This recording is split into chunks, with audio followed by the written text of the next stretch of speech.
help you? This is my hood, pendejo. Really? You don't fucking belong here. Listen, I got some personal stuff going on that makes me have to be here, so... It's my fucking hood.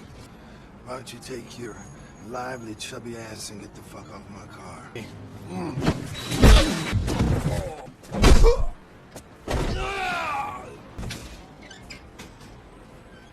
Come for this, motherfucker!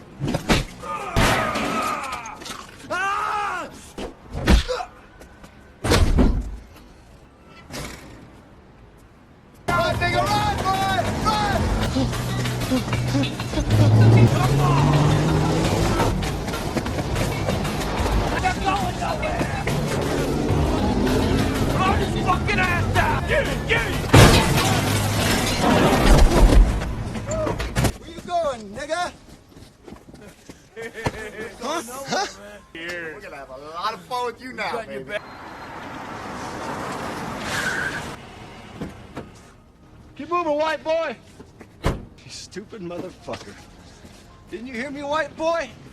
You call him white boy, mother...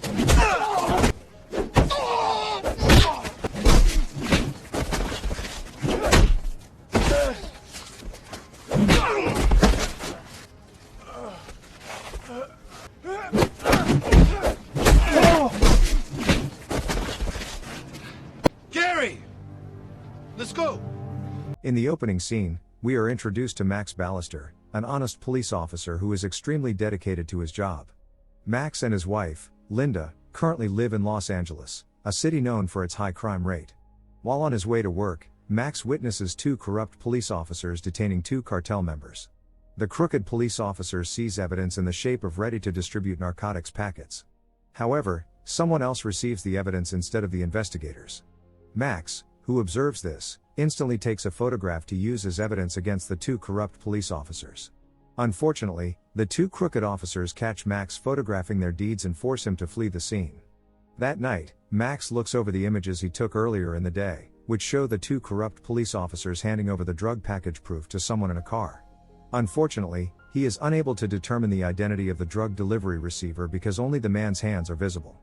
Gary, Max's informant, contacts him at that moment, claiming to possess crucial details about the task he is carrying out. Gary then extends an invitation to Max to convene at a designated location. Max immediately agrees to the meeting. Max is on the verge of leaving when Linda stops him, citing the late hour of the night, but he disregards her advice and his fears. When Max arrives at the meeting site, he rushes to approach Gary but gets shot by an unidentified individual, resulting in his death. The following day, Max's burial takes place, and Simon, Max's biological father, comes. Simon, a former gangster boss, once ruled the city and inspired fear. However, Simon has long since renounced his life as a gangster, as his son chose to become a police officer. Simon is crushed at the time by the death of his beloved son, especially as they have not spoken in 10 years owing to family issues. Simon promptly confronts Linda about the cause of his son's death, to which she responds that Max died in a regular heist, a claim that Linda does not believe. On the other hand, Linda believes that a drug trafficking gang, which included corrupt police officers, set up Max's death.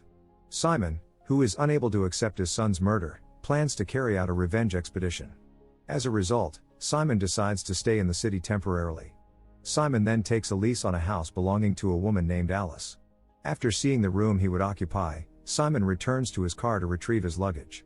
Unexpectedly, a mob boss and his subordinates challenge Simon, seeking revenge for the harm Simon caused them several years ago, which left him in a hospital coma. In addition to trying to assassinate Simon, the gangster boss claims to want to steal his car. Upon hearing this, Simon swiftly defeats the two criminals in front of him and vows to remain in the city until he completes his revenge mission. Can I help you?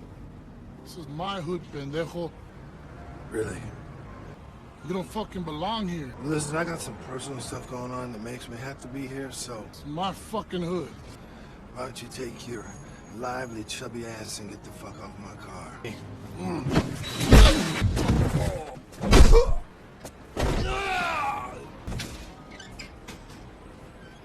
Come for this, motherfucker!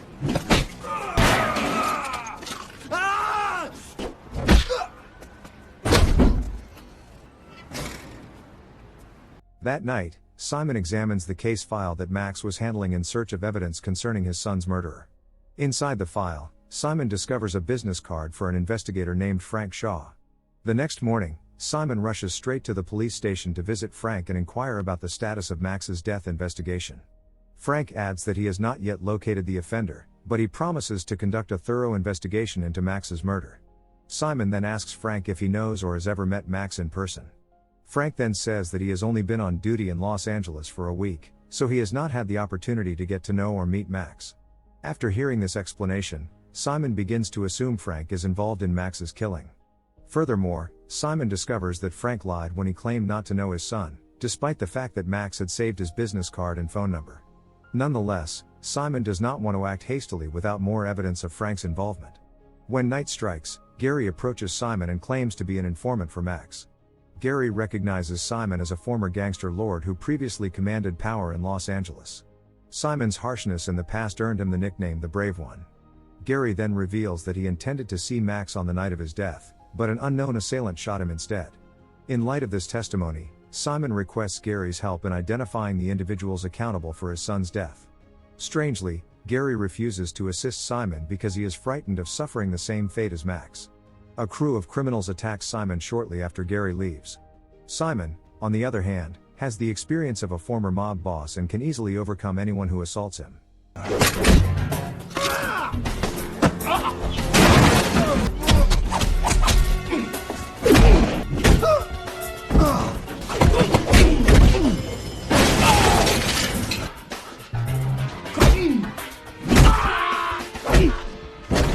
Simon then questions the thugs he defeated about who gave them the order to assassinate him. However, the gang members chose to remain silent until Simon became irritated and shot them. Meanwhile, at a mob hideout, Armand Tucker, a gangster boss, is discussing his illegal business with his associate, Benny. People recognize Armand as a violent figure who shows no mercy, as demonstrated by his anger towards Benny and his careless murder of his business partner over a minor disagreement. At that point, Frank enters and inquires as to whether Armand has taken care of Simon. Frank says their lives are in danger as long as Simon is alive because he will investigate their murder of Max. Armand then explains that he sent his men to kill Simon. Their talk reveals that they work together to handle the narcotics industry in Los Angeles. Moments afterward, Armand's right-hand man arrives to report the failure to eliminate Simon. When Armand learns this, he is enraged with his men for failing to eliminate Simon, who is alone. When Armand is about to shoot his subordinate, Frank intervenes, warning him that Simon will be a problem for them. Armand calmly dismisses Simon, a former mob boss notorious for his savagery. Furthermore, Armand believes he is considerably more terrifying than Simon, who is elderly and no longer in control. Armand asserts that as the strongest gangster in Los Angeles, he can easily get rid of Simon. In fact, he is eager to eliminate Simon using his own hands. We shift to Simon, who is telling Alice about his tragic history. At that point, Simon confesses that Max was the reason he left the criminal life, but now he feels compelled to return as a vicious gangster to exact revenge for his son's death.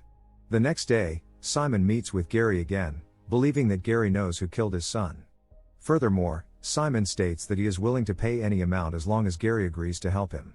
Eventually, after receiving a large bribe, Gary agrees to meet with Simon and shares information about El Chivo, a Mexican gangster lord. Gary apparently believes El Chivo and his crew were responsible for Max's death that night. So he instantly gives Simon the address of a nightclub where El Chivo and his gang frequently congregate. Isaiah, Gary's older brother and a known member of Armand's squad, approaches Gary after Simon leaves. It turns out that Isaiah has come to tell his brother not to interact with Simon anymore, since if Armand finds out, he will not hesitate to kill him. Furthermore, Gary deliberately pitted Simon against El Chivo to protect Isaiah, who was complicit in Max's murder. That night, Simon visits the nightclub to meet El Chivo, whom he already knows as a previous business associate. At that point, Simon inquires as to whether El Chivo was responsible for the death of his kid, which El Chivo promptly rejects. El Chivo claims that he cannot commit such a thing because Simon is an old friend whom he truly respects. As a result, El Chivo notifies Simon that Armand has become the new gangster boss in Los Angeles. El Chivo is convinced that Armand and his gang killed Max. El Chivo further reveals that Armand's gang frequently causes difficulties in his jurisdiction by confiscating cocaine parcels belonging to the group. However, corrupt police officers shield Armand and his gang, rendering El Chivo powerless to intervene. When Simon hears this confession, he believes Gary lied to him and set him up against El Chivo. The next day, Isaiah and his companions abruptly ambush Simon while he is driving his car, leading to a high-speed chase filled with gunfire. Simon then lures the gang guys who are attacking him into a remote location, where he effectively set them into a serious crash. Simon then gets out of the car and confronts Isaiah about who assigned them. Under pressure, Isaiah ultimately admits that Armand assigned them. A few hours later, Isaiah informs Armand that he has failed to eliminate Simon. Armand is enraged that his subordinate has failed to assassinate Simon yet again. Armand is also upset about Isaiah's decision to inform Simon about his involvement in the attack. In his rage, Armand assigns Isaiah to kill Simon once more but warns that if he fails, he will eliminate his family. On the other hand, El Chivo's group is pursuing Gary. At that point, El Chivo's soldiers are upset with Gary for pitting Simon against their master. Just as El Chivo's soldiers are about to harm Gary, Simon appears and saves him by defeating the gang members. Nigga, run, boy! Run!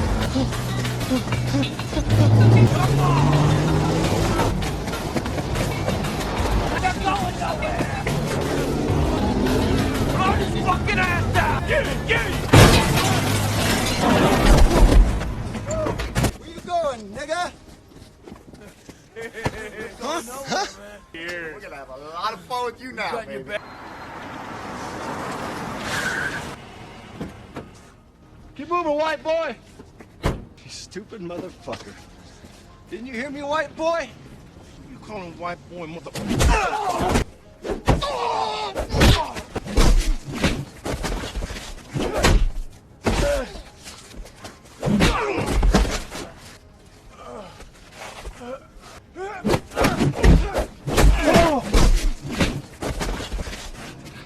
Gary! Let's go! As a result, Gary thanks Simon for saving his life and apologizes for pitting him against El Chivo. Gary says that he did all of this to save his older brother's life. Knowing this, Simon promises Gary that he will not kill Isaiah if he gives him the address of Armand's gang stronghold.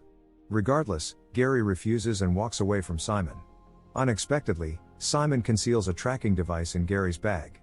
Gary later phones Isaiah to alert him that Simon is hunting for Armand's gang hideout in order to eliminate him and all of his men. However, Isaiah assures Gary that Armand's group will eliminate Simon first. Isaiah then encourages Gary to participate in his gang's illicit actions that night, which include plundering El Chivo's cartel. Rumors are circulating that El Chivo is planning to engage in a significant drug transaction. Simultaneously, Simon, who overhears the conversation between Isaiah and Gary, plans to go to the location of the drug exchange. When Simon arrives at the indicated place, he observes Armand and Frank prepared to carry out the robbery. While El Chivo's crew is carrying out the transaction, Frank takes decisive action, killing them one of the gangsters. This leads to a shootout between the two parties with both sides thinking the other has double-crossed them. Soon after, Armand and his men steal both the transaction money and the drug packages belonging to El Chivo's deceased gang members. Simon eventually understands Frank is a crooked police officer who is doing illegal business with Armand. Simon then implanted a GPS device under Armand's and Frank's cars, allowing him to easily track them as they drove to Armand's secret lair. Simon easily infiltrated the location and overheard a conversation between Armand and Frank about selling the cocaine to a Colombian cartel. They also scheduled the transaction for tomorrow night. After their conversation, they left the underground hideout. Simon quickly grasped the opportunity to enter the drug storage area. Simon returned to his accommodation a few hours later, and the tracker he had placed on Armand's car revealed that the gang was on its way to kill him. Simon then instructed Alice to hide while he confronted the gangsters. Simon quickly dispatched the majority of Armand's troops. Simon persuaded Alice to leave as he felt the environment was no longer safe. Unfortunately, Simon found himself outside the building, confronting Armand and the remaining gang members. Simon sustained a gunshot wound while defending Alice during a shootout. Just as Armand and his men were about to finish them off, the sound of police sirens interrupted them, forcing them to leave. After his condition improved, Simon continued his quest for vengeance by preparing a visit to Gary to discover Armand's hiding place. When Simon arrived at Gary's house, Isaiah accosted him, but he assaulted him and his goons right away since he didn't want to waste any time.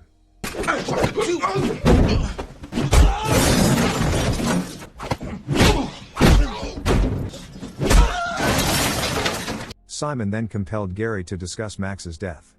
In an attempt to protect Isaiah, Gary revealed to Simon that Frank was the shooter who killed Max. Gary explains that he had planned to meet Max and warn him about a plan to assassinate him organized by Armand and Frank. However, He arrived late but witnessed Max's murder and couldn't do anything to help. Upon learning this, Simon returned to the accommodation to collect weapons for his retribution expedition. The scene shifts to Armand and Frank, who are executing a transaction with the Colombian cartel, oblivious to Simon's successful penetration of their hideout.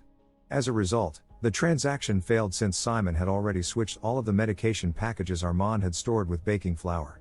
Enraged by the betrayal, the Colombian cartel engaged Armand's squad in a shootout. At the same time, Simon was eliminating Armand's men one by one.